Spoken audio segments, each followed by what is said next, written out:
Assalamualaikum warahmatullahi wabarakatuh. Perkenalkan, nama saya Fedayanti dari Akuntansi D 2019, NIM 7211419069. Di sini saya akan melanjutkan mempresentasikan materi bab ke-9 mengenai keamanan informasi. Yang pertama yang akan saya bahas yaitu keamanan informasi. Merupakan perlindungan baik peralatan komputer maupun non-komputer, fasilitas, data, dan informasi dari penyalahgunaan pihak-pihak yang tidak berwenang. Peralatan ini mencakup seperti mesin fotokopi, mesin faks, serta semua jenis media termasuk dokumen kertas. Tujuan keamanan informasi ada kerahasiaan, ketersediaan, dan integritas. Selanjutnya yaitu manajemen keamanan informasi. Merupakan aktivitas untuk menjaga agar semua daya informasi tetap aman.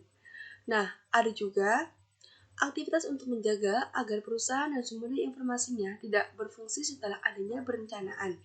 Nah, itu disebut dengan manajemen keberlangsungan bisnis. Selanjutnya yaitu ancaman keamanan informasi. Ada 3 macam. Yang pertama ialah ancaman keamanan informasi adalah orang, organisasi, mekanisme, atau peristiwa yang memiliki potensi untuk membahayakan sumber daya informasi perusahaan. Nah, yang kedua yaitu ancaman internal, seperti mencakup bukan hanya karyawan perusahaan, tapi juga pekerja temporer, konsultan, kontraktor, dan bahkan mitra bisnis. Nah, diperkirakan menghasilkan kerusakan yang secara potensi lebih serius dibandingkan dengan ancaman eksternal, karena pengetahuan ancaman internal ini yang lebih mendalam akan di sistem tersebut. Kemudian selanjutnya yaitu terhadap beberapa jenis peranti lunak berbahaya. Yang pertama ialah virus. Virus merupakan program komputer yang dapat mereplikasi dirinya sendiri tanpa dapat diamati oleh penggunaan dan menempelkan salinan dirinya pada program-program. Nah, yang kedua ialah worm. Worm ini tidak dapat mereplikasikan dirinya sendiri, tapi dapat menyebarkan salinannya melalui email. Yang ketiga ialah Trojan horse. Ini tidak dapat mereplikasikan atau mendistribusikan dirinya sendiri. Nah, penggunaan ini menyebarkannya sebagai suatu perangkat. Dan yang keempat ialah outward. Outward ini memunculkan pesan-pesan iklan yang mengganggu. Dan terakhir ialah spyware. Spyware ini mengumpulkan data dari mesin pengguna. Selanjutnya ialah pengungkapan informasi dan yang tingkat terotorisasi dan pencurian. Ada 3 macam. Yang pertama ialah penggunaan yang tidak terotorisasi. Ini terjadi ketika orang-orang yang biasanya tidak berhak menggunakan sumber daya perusahaan mampu melakukan hal tersebut. Yang kedua ialah penghancuran yang tidak terotorisasi dan penolakan layanan. Nah, seseorang ini dapat merusak atau menghancurkan peranti lunak maupun peranti keras, sehingga menyebabkan operasional komputer ini tidak berfungsi. Dan yang terakhir ialah modifikasi yang tidak terotorisasi. Ini perubahan dapat dilaksanakan pada data, informasi, dan peranti lunak perusahaan, dan tanpa disadari, menyebabkan para pengguna output sistem tersebut mengambil keputusan yang salah. Selanjutnya ialah persoalan e-commerce. Melalui survei Gartner Group, pemalsuan kartu kredit 12 kali lebih sering terjadi untuk para e-commerce. Nah, untuk itu, perusahaan-perusahaan kartu kredit yang utamanya telah mengimplementasikan program yang ditujukan secara khusus untuk keamanan kartu kredit e-commerce.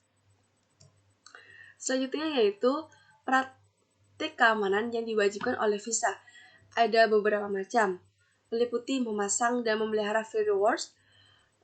Yang kedua ialah memperbarui keamanan. Kemudian ada melakukan enkripsi pada data yang disimpan. Kemudian ada melakukan enkripsi pada data yang dikirim. Dan yang terakhir ialah menggunakan dan memperbarui peranti lunak antivirus. Selanjutnya yaitu manajemen risiko. Mempunyai 4 macam. Yang pertama ialah identifikasi aset-aset bisnis yang harus dilindungi dan risiko. Yang kedua ialah menyadari resikonya. Jadi kita sebagai manajemen itu harus menyadari apa aja tindakan dan resikonya itu seperti apa. Kemudian menentukan tingkatan dampak pada perusahaan jika resiko benar-benar terjadi. Kemudian yang terakhir ialah menganalisis kelemahan perusahaan tersebut. Selanjutnya yaitu ada kebijakan keamanan informasi, memiliki 5 fase. Fase pertama ialah inisiasi proyek, itu meliputi tim yang menyusun kebijakan keamanan yang dibentuk. Fase kedua ialah penyusunan kebijakan. Jadi, tim proyek berkonsultasi dengan semua pihak yang berminta dan terpengaruh oleh proyek ini untuk menentukan kebutuhan kebijakan baru tersebut. Dan fase yang ketiga ialah konsultasi dan persetujuan. Jadi, setiap tim proyek ini berkonsultasi dengan manajemen untuk memberitahukan semuanya sampai saat itu, serta untuk mendapatkan pandangan mengenai berbagai persyaratan kebijakan. Dan fase yang keempat yaitu kesadaran dan edukasi. Program pelatihan kesadaran dan edukasi kebijakan dilaksanakan dalam unit-unit organisasi. Dan fase yang terakhir ialah penyebarluasan kebijakan. Jadi, kebijakan keamanan ini disebarluaskan ke seluruh unit organisasi di mana kebijakan tersebut dapat ditetapkan. Kemudian ada kebijakan terpisah dikembangkan untuk perencanaan keberlangsungan usaha, keamanan lingkungan dan fisik, ada keamanan personel, ada pengendalian akses sistem, dan ada keamanan sistem informasi.